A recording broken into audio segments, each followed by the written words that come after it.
Between 1998 and 2010, a handful of big game releases came with pack-in CDs.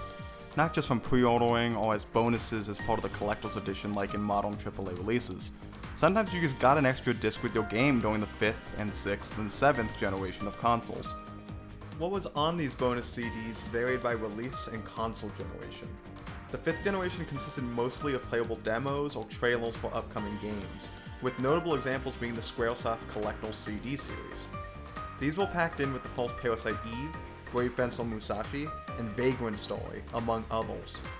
Likely intended as direct marketing to their audience, but possibly also seen as a reward for brand loyalty, or extra incentive to buy these games for players on the fence.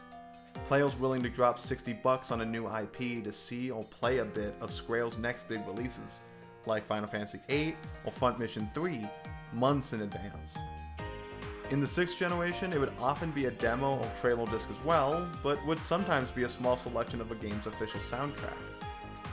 This was the case a handful of times throughout the generation, at least in North America, such as in 2003 with Konami's Silent Hill 3, and into 2008 with Atlus's Persona 4. While it's fairly easy to stream or buy the full soundtracks of games now, the market for region-specific CD releases was far less accessible, outside of maybe finding it on LimeWire. These CDs generally did not include licensed music either, at least none that weren't completed by the game's composer, or owned by the studio or publisher of said game. With that, there is one notable exception of the CD pack-ins of the era, at least in terms of its ambitious scope. Midway Entertainment's PsyOps The Mindgate Conspiracy, and its full-track pack-in CD of exclusive releases by the band Cold. While the band did not compose the game Skull, its sound and music lead is credited as Vincent Pontarelli, this instance differs in the sense that Cold was to some degree the face of this game's marketing. When you saw this game, you heard the theme song they wrote for it, With My Mind. It was in every trailer and every public showing of the game. It was played during the credits. An Elevator Muzak version was made for one of the levels, which isn't really part of the promo, I just wanted to play it and couldn't show this tidbit anywhere else. Midway financed and filmed the music video for the song, and at E3 2003, Cold performed the theme at their booth during the conference.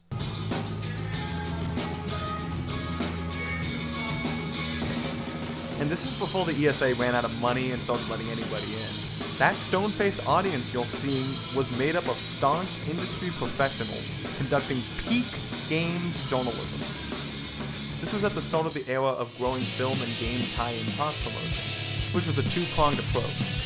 A heavy rise in the number of licensed film and TV show games hitting retail shelves, and the pairing of games and mainstream music with more prominent song licensing, or direct cross-media collaboration. The latter was being posited as a new key marketing strategy for the era. Midway's chief marketing officer Steve Allison was quoted in Billboard's retail newsletter on June 12, 2004, describing this shift in advertising focus. Within the action game genre, while traditional marketing vehicles such as print advertising are important, they're no longer sufficient to create consumer excitement or establish competitive product separation. His sentiment here reflects the emerging tech that was changing the game marketing landscape, with the internet making direct advertising less difficult and cheaper to roll out, and the commingling of different mediums broadening the net of interested parties into their games. Fans of bands or celebrities would be willing to check something out if they endorsed or were in games being advertised, and improving technology was allowing this to be done more naturally in the 2000s than in prior years. Oh, sorry. Pulse just a big dry. Oh shit. Big dry. Unlike the table. In modern games, sync licensing and celebrity endorsements are a norm. A few games like Mirror's Edge Catalyst and Metal Hellsinger, for example, made use of commercial acts for their theme song and scores respectively in a similar vein. But as one of the earliest AAA projects with direct cross-media collaboration, PsyOps and With My Mind are both remembered fondly by those who experienced them. If you Google PsyOps, you will find a mess of forum posts and tributes to the game that heap praise upon both. However, neither the game nor the promo tracks are officially available anywhere. The game hasn't been re-released on Steam, GOG, or Epic Games Store, and the promo CD tracks have not been re-released or put on a separate EP since then. In fact, the only place you can find and listen to these tracks is through unofficial YouTube rips. It's odd to see a lack of official streaming for the songs in particular, as seemingly zero parties have claimed ownership of the masterwork holdings in the age of automated content ID claims. None of the relevant music industry parties are re-releasing the tracks on their own or policing bootleg releases, at least as of this video's release. In an age where studios and publishers are combing through their back catalogs of any and every IP to repackage or remaster, why not re-release Psyops, all the promo songs? I wondered if the rights of the music were holding back releases of the game, or vice versa. Did Midway or Cold's legal team outline possession of the masterwork holdings and songwriting rights to the specific tracks on that promo CD jointly? Why would this hold up holding the game upwards or remastering it if so? Upon investigation into all aspects of the game's creation, reception, and current state of existence, I've determined that both Psyops and its promo CD tracks are in a truly bizarre limbo. A legal hell more complicated than being stuck in one back catalog of a major company. And unfortunately for those like me who are hoping for resurrection or re-release of any of this content, that might be more trouble than it's worth for its holders.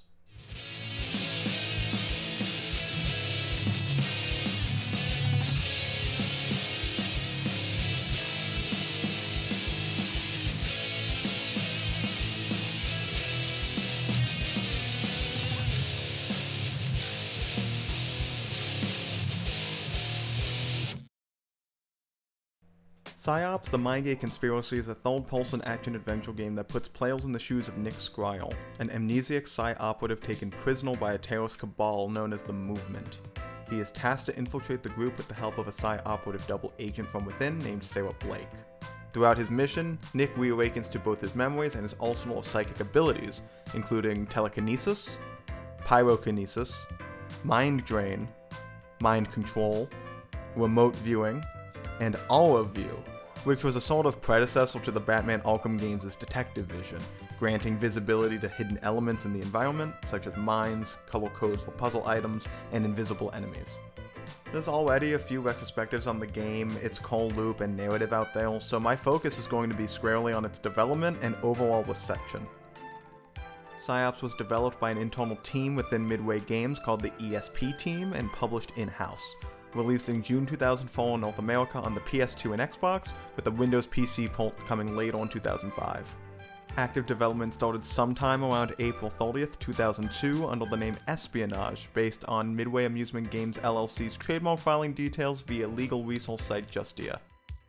Initially planned for release in the third quarter of 2003 for Xbox, PlayStation 2, and the GameCube, only promotional materials and interviews described the game as an action stealth title.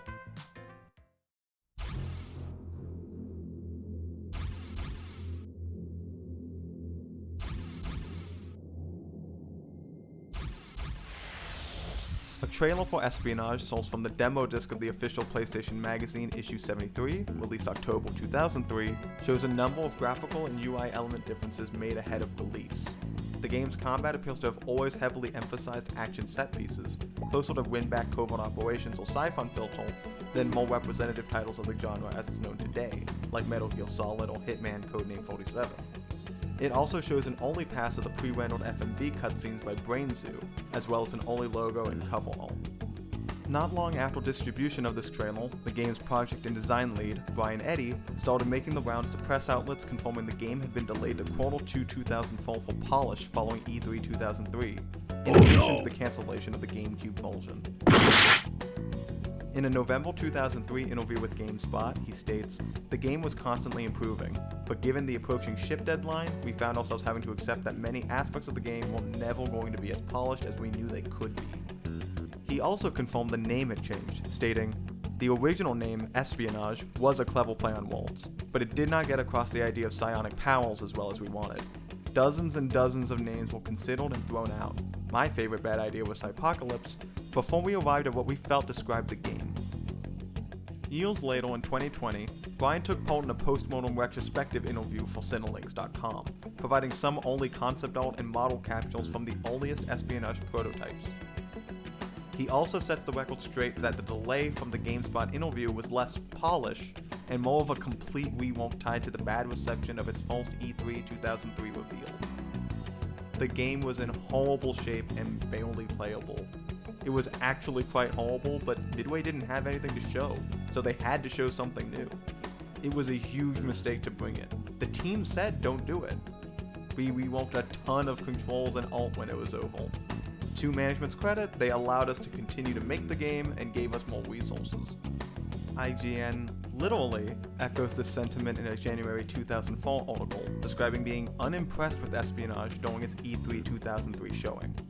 Sure, the premise sounded cool on paper, but the lackluster presentation had us a bit worried. However, this rework appears to have been worth it in the end in terms of critical reception.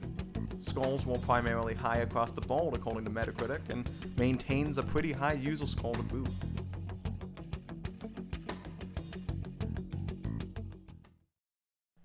In August 2004, Variety reported two Hollywood producers tied to Universal, Adrian Ascari and Chuck Golden, optioned the film rights to PsyOps through their Daybreak Productions and Prime Universe Productions labels. They hope to piggyback off both plans for the game's unannounced sequel, plus their success securing the film rights to Midway's recently rebooted Spy Hunter. This Spy Hunter project was in talks with Dwayne "The Rock" Johnson to star and John Woo to direct. Neither films were made, however, with no formal cancellation, casting or production talks, or really any details of the PsyOps movie ever being reported. In regards to PsyOps 2, the official PlayStation Magazine issue 87, released December 2004, had a small blurb on PsyOps in their Best Games of the Year section that further spread the rumor of its active development. The entry notes that while it was not confirmed, they have it on good authority that the second game is already on track for 2005. This is hopefully not the same authority that used an image of Silent Hill 3 for their entry on Silent Hill For the Room, or misattributed IO Interactive developing Irrational Games' Freedom Falls instead of their actual game Freedom Fighters in their Hitman Contract Falls. Typos aside, the game does end with "to be continued," so it was not too big a reach to assume a sequel was in the works, or at least planned, even if a 2005 release would be an unrealistic turnaround for it, even at the time.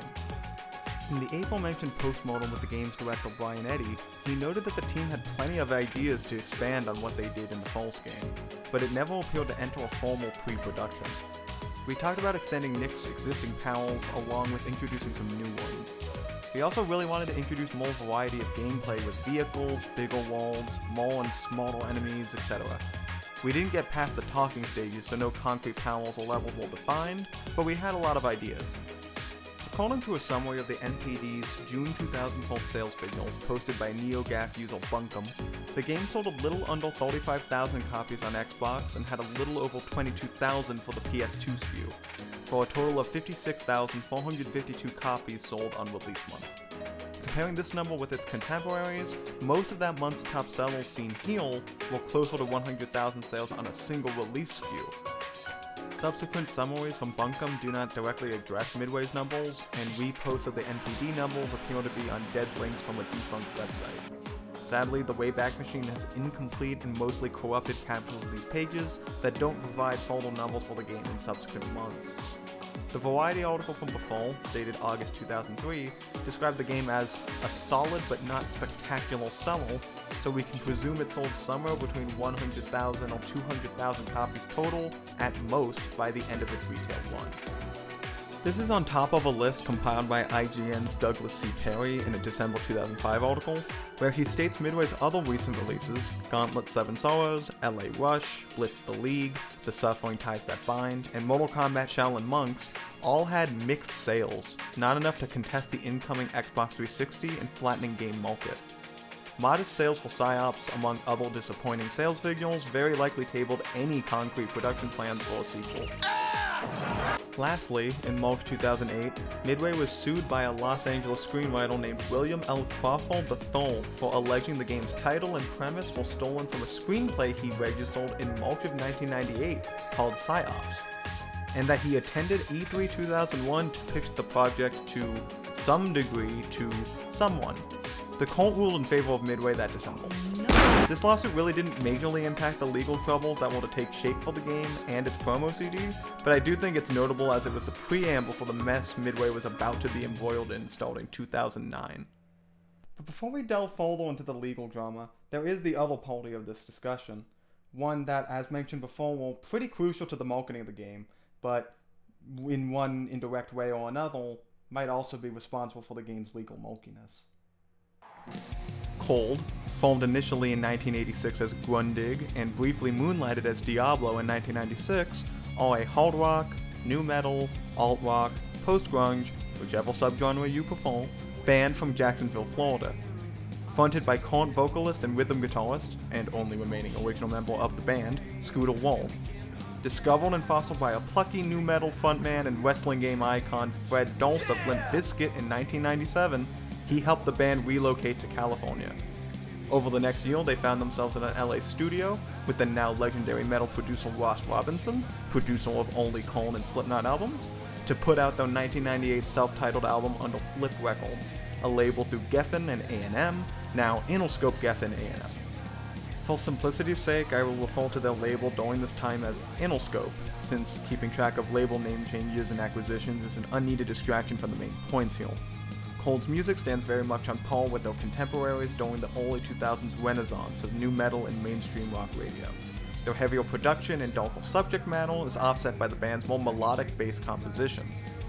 They frequently include clean instrument flourishes, utilizing twangy, tremolo effects, and echo guitar effects, and a theremin in many tracks. Scooter refrained from harsh growls or fry screaming, and often included clean vocal harmonies for backups. Much closer to Breaking Benjamin, Crossfade, or Stained, emulating a heavier grunge tone compared to their touring contemporaries Godsmack and Sevendust. Though I believe their sound complements more abrasive acts like them at live sets, pleasantly contrasting to provide variety without feeling tonally dissonant to their crowds. Another element that set them apart is their early Wonks use of programmed industrial percussion, which carries the same aggressive pounds and clangs you might find in Nine Inch Nails' earliest albums like Pretty Hate Machine. Singles that are decently representative of their overall sound include Suffocate, Stupid Girl, and the more mellow ballad Gone Away, A Song for Stall, which is closer to their current output as of their 2019 album, The Things We Can't Stop, which sounds much less industrial and heavy, and more fully embraces a somber, warm tone.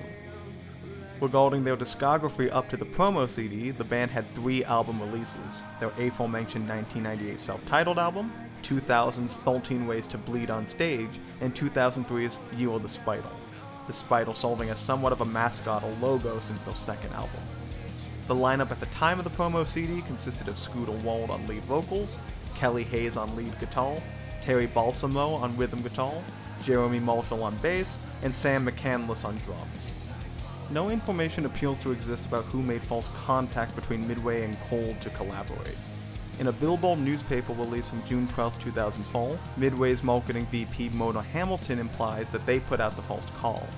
We were looking for innovative marketing programs, which led to this partnership. We really liked Cold's music, which seemed ideal for PsyOps. Though this doesn't appear to give the full picture to how Cold specifically was brought onto the project.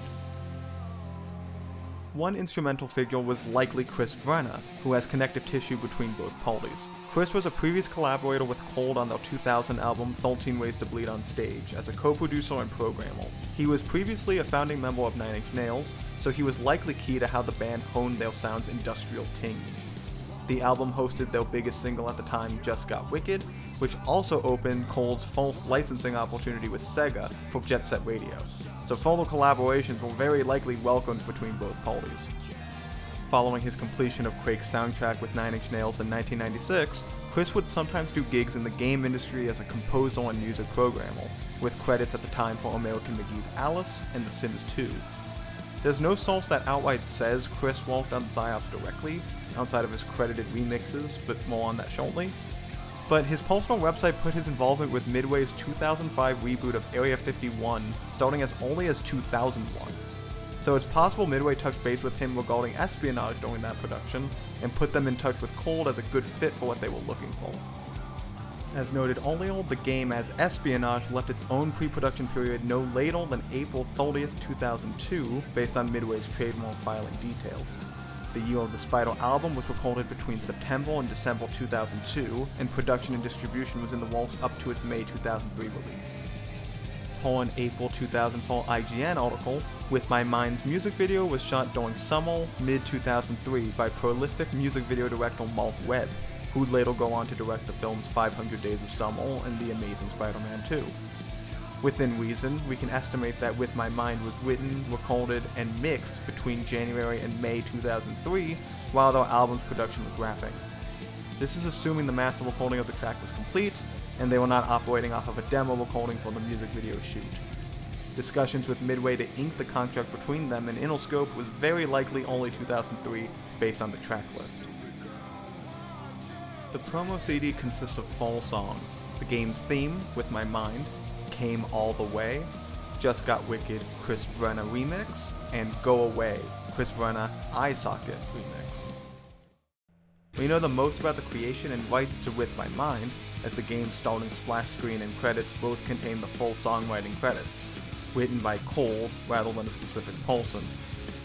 This is fairly common in metal, at least, as far as I've seen, with all members sharing an equal split of the composition or multiple composition songwriting residuals for as long as they're a member of the band. However, that Billboard newsletter from before attributes vocalist Scooter Wald exclusively for the writing, though the author might just be referring to the lyrics. Regarding the songwriting process itself, Scooter's only quoted as saying, "All we got was the storyline and a brief game demo, and the song just came to me." Spence D, as the embodiment of IGN staff retroactively, conducted an interview with Kelly and Sam from the band posted August 2003. One portion outlines their writing process on their Yield to Spider album and in tone With My Mind. We're all there when we're recording the music, but it's more of just like a jam thing. Maybe I'll come up with a riff, or Terry will come up with a riff, and then we'll just walk off of that.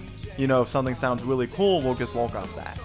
Scooter's there the whole time, and he'll come up with a melody, and then we'll kind of walk around that. But yeah, it's not like he's not even there. He's always there when we're writing the music. Kelly and Sam also, in describing the full band's copacetic relationship in performing and writing together, detail how quickly the song came together. See, the thing with our band is that we've been together so long that as soon as we get together to start writing the music, it just starts happening. Just like that. It's like we read each other's minds or something. It's like we have ESP, just like in the game. But playing, we freak ourselves out. That you're just so in tune to the point that one of you will lay down a riff and the other one will come in with a backbeat? Yeah, it's just like, whoa, and we'll go right into a chorus and it'll just walk. It's like the song for Espionage was written in like a day. Or a half an hour, actually. Having laid out the drum track in midis and learned to play the bulk of the lead, rhythm, and bass guitar parts myself by ear, it certainly isn't their most complex track, and I can see how they could have wrote everything out that quickly as actual pros. Though they do make it sound easier than it actually is putting it all together. I never quite figured out how they configure the tremolo sound during the verses, for example.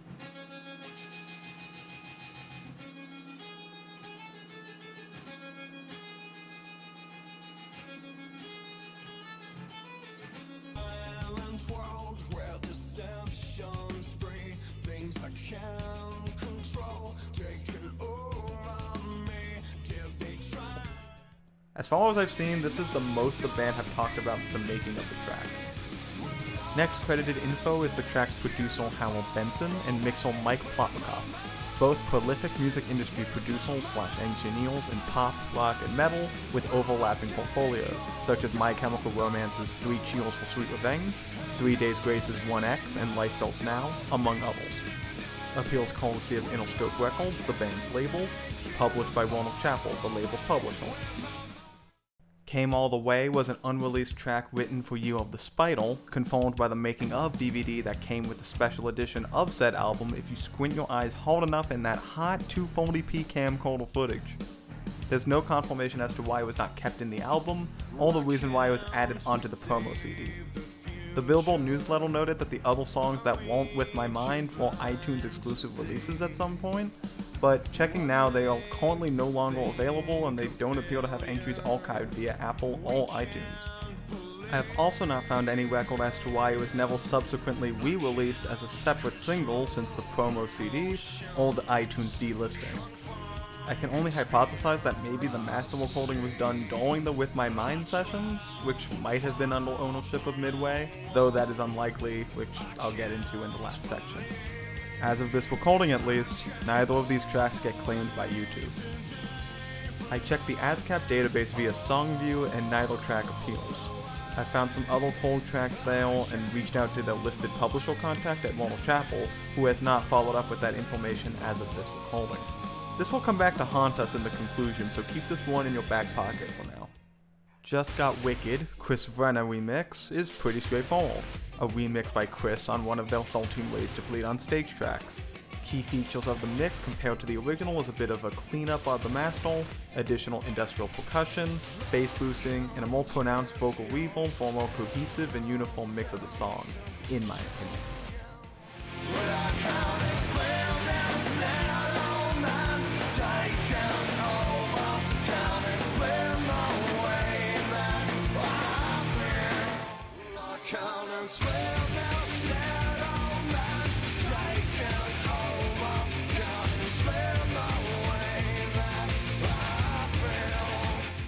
The next mix, Go Away, Chris Vrenna Eye Socket remix, is just a track from the full self-titled album.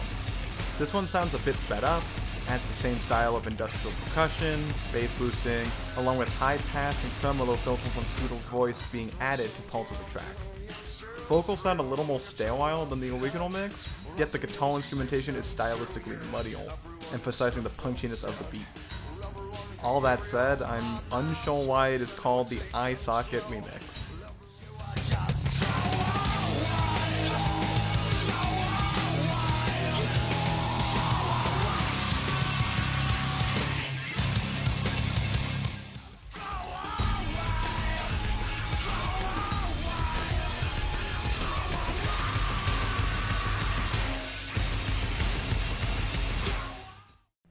There's already better videos and write-ups detailing the bankruptcy of Midway as a whole, so I'll keep this portion of the legal troubles fairly brief.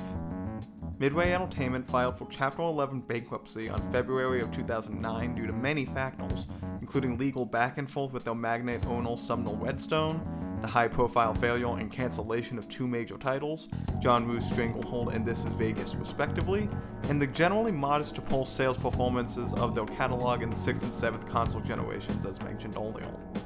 Most of the IP under the Midway umbrella were successfully acquired by Warner Bros. Home Entertainment Group, now Warner Bros. Discovery. The most prominent licenses at the time highlighted as under new ownership were Mortal Kombat and Spy Hunter, as well as most of their legacy IP like Gauntlet, Hydro Thunder, Defender, The Grid, and Rampage. All these appear to be under WB ownership and are used sparingly in varying degrees of non-game projects and cameo appearances in games, such as in Mortal Kombat 11's Retrocade stage, or the Rampage feature film in 2018. In regards to PsyOps the Mindgate conspiracy itself, I can only work off of two primary sources of information regarding the IP's legal ownership. One is the same post-mortem interview in 2020 with game director Brian Eddy, who claimed the following when asked about a potential follow-up. PsyOps, along with hundreds of other Midway and Atari coin-op IPs, were all sold to Warner Bros. Only a few titles like Blitz, NBA Jam, and TNA Wrestling were not included in the deal and sold to others. So if you want a sequel made, like most of the dev team, you need to hit up Warner Bros. Despite this claim and openness to work on a sequel or enhanced remaster, the PsyOps trademark appears to be dormant per my second source, the Justia entries for PsyOps in the US trademark database. So please note that I am not a legal scholar. I'm just some dude that was way too invested in a 2004 video game promo CD. And I'm not an expert in trademark law, copyright law, any law whatsoever. I am interpreting these entries that I found based on trademark filings that Justia has. So please let me know if I'm wrong in the comments, or clarify what I'm not fully understanding in there, because I want to make sure that I'm as accurate as I can be. That being said, I don't believe that my final conclusion is incorrect based on the information that I found. So just keep that in mind moving forward, and we'll go from there. As mentioned when talking about the game's history, the trademark for Espionage appears to have been submitted and processed between April 30th and August 7th, 2002. Following the game's name change, they refiled a new trademark under PsyOps on April 20th, 2004. Espionage's mark was abandoned as of November 15, 2006, with no use statement filed by Midway Entertainment to further extend it. The original trademark for the game's release per the specific PSYOPs entry was cancelled by Midway Entertainment directly on October 5th, 2012, though likely it lacked with no party being able to renew it under Midway and not being renewed by Warner Bros. Discovery. The separate trademark for PSYOPs the Mindgate Conspiracy Strategy Guide, as you need separate ones for game media and printed media based on different goods and services statements, is listed as cancelled as well, though directly via WB on July 31st, 2015. This is the only direct confirmation of any ownership WB has of the IP, and all filings related to the game, at least publicly available, have lapsed. But it doesn't end here. While that was all the Midway filed and WB owned espionage and PSYOPs trademarks, they've since been refiled by completely separate entities. Five Wits Productions Inc. has espionage, with theirs being registered as spy-based adventure room installations in Syracuse, New York, Arlington, Virginia, and Erie, Pennsylvania. There's also a ton of lapsed ones for a mess of stuff, like watches, bags, outerwear, board games, wine, etc. Incidentally, I found that Konami apparently has 6 active trademarks for variants of tactical espionage action, 3 for unique game releases, and 3 blanket coveralls for any video game products, card games, and pachinko machines that have tactical espionage actions anywhere on it. While espionage as a world is very likely open enough to allow for a reboot of the original espionage game project, the likely name to make a resurgence would be the released IP PSYOPs. However, there is already a current holder of the PSYOPs trademark as well. Book publisher Raven Happy Hour LLC, presumably owned by author Mandy M. Roth, who has apparently written and published over 100 novels since 2004. She has an ongoing series of books under the PSYOPs banner, described as paranormal military romance books with vampires, shapeshifters, fae, and more. The descriptions and covers all look like fun, with the corny veneer of sultry Adonises that adorn supermarket romance novels, but flavored with gene-splicing conspiracy with a layer of underworld gothy supernatural humans thrown into the mix. The most recent of which, PSYOPs/Immortal Ops number 8, Act of Freedom, has a promotional blurb that would make Chuck Tingle blush. Paranormal security and intelligence operative and wolf shifter Dougal Striker McCracken is known for his wild ways and devil-may-care attitude. He's worked long and hard to build the persona. It disarms others and protects his emotions. The ones he keeps buried within. But try as he might, one woman sees through his antics.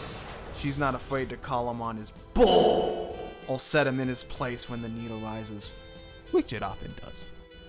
He's not sure how to act around the lass. On the one hand, she makes his body boom with desire, the likes of which he's never experienced before. On the other, she's irritable, stubborn, not a huge fan of his, and most of all, vulnerable. Okay, I know this video is long enough as it is, but please spare a thought that there is a non-0% chance that Twilight Tinged Erotica was and continues to be a potential roadblock in any sequel or re-release of PSYOPs the Mindgate Conspiracy.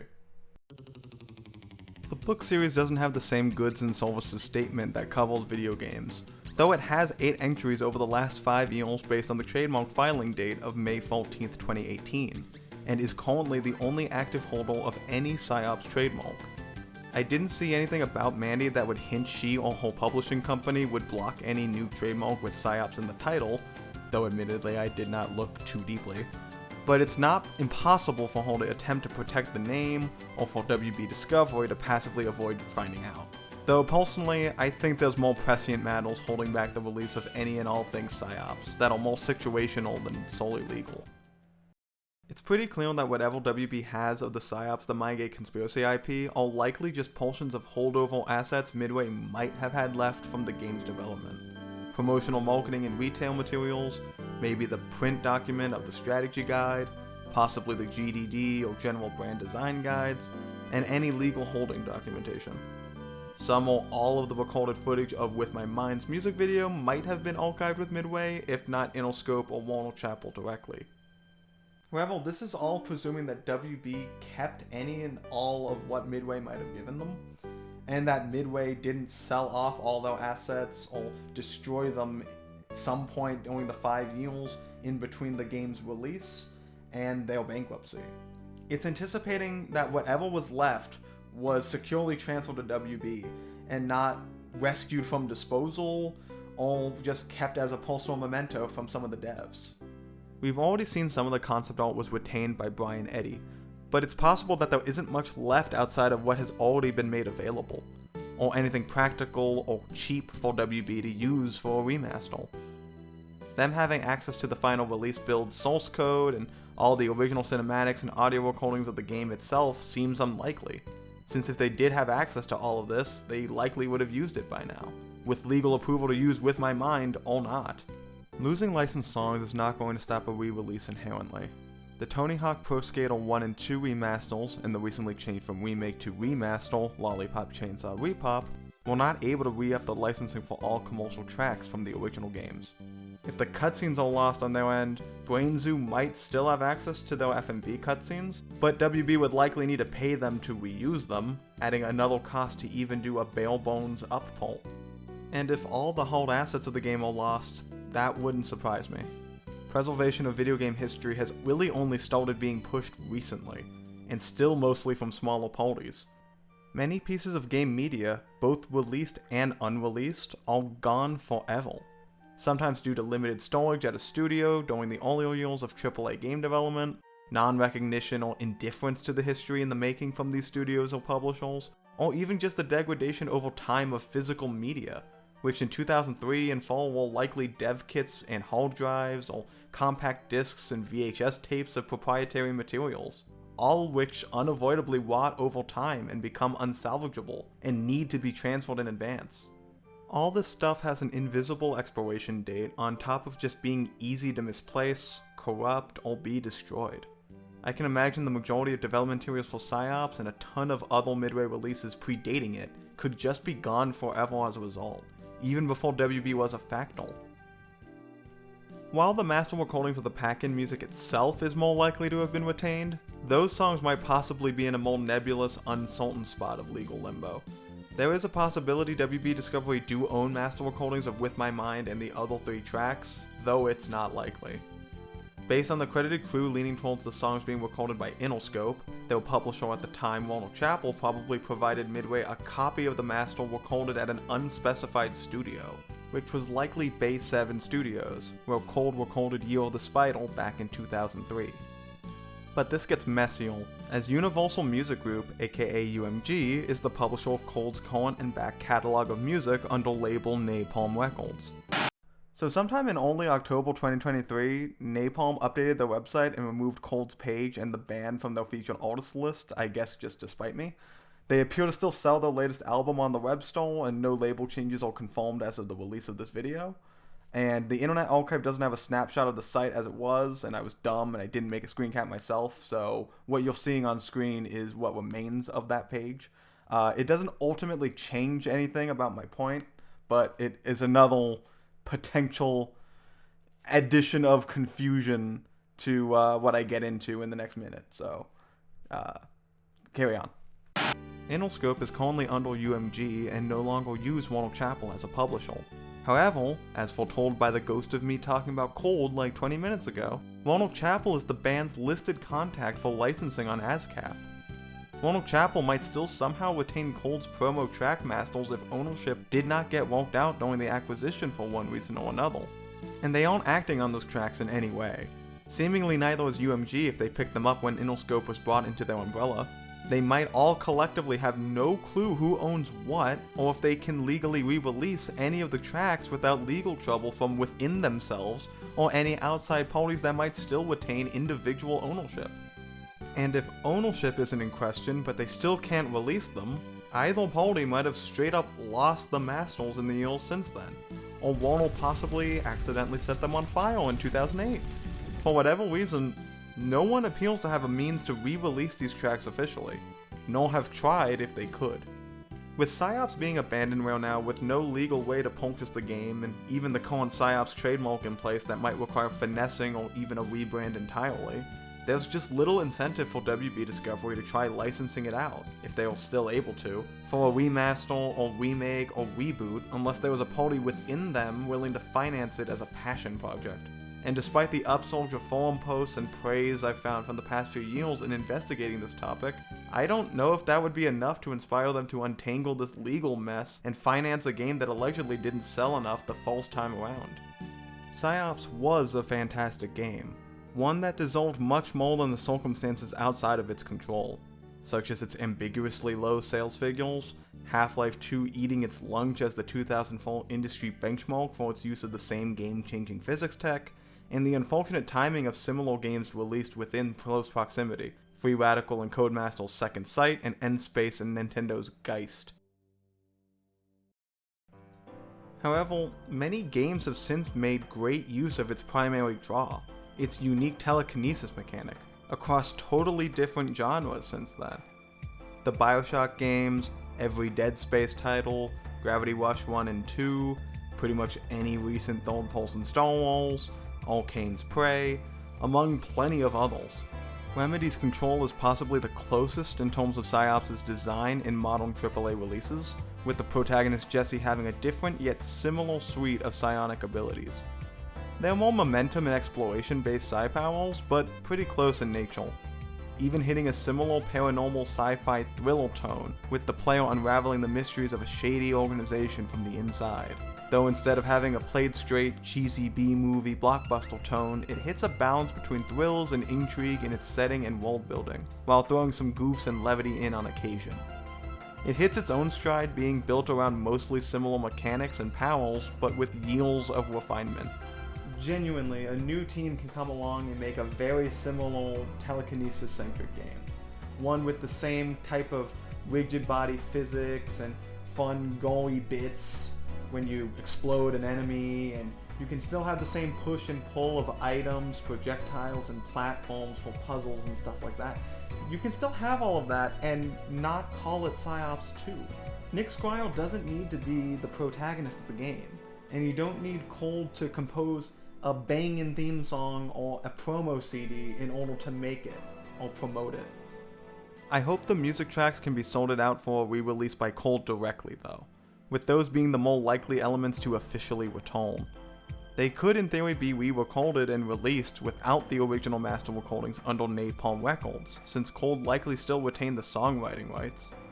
For a cursory dive into their historical live sets on Setlist.fm, all iterations of the band since then have played With My Mind live a fair amount of times. Scooter doesn't speak on the track as far as I was able to find on a casual search, though I'm sure if they're still performing it live, the band would likely want a way to re-release it as a single, though it's likely not their top priority. Maybe they're waiting on a call from Warner to make it happen, or maybe they've moved on entirely.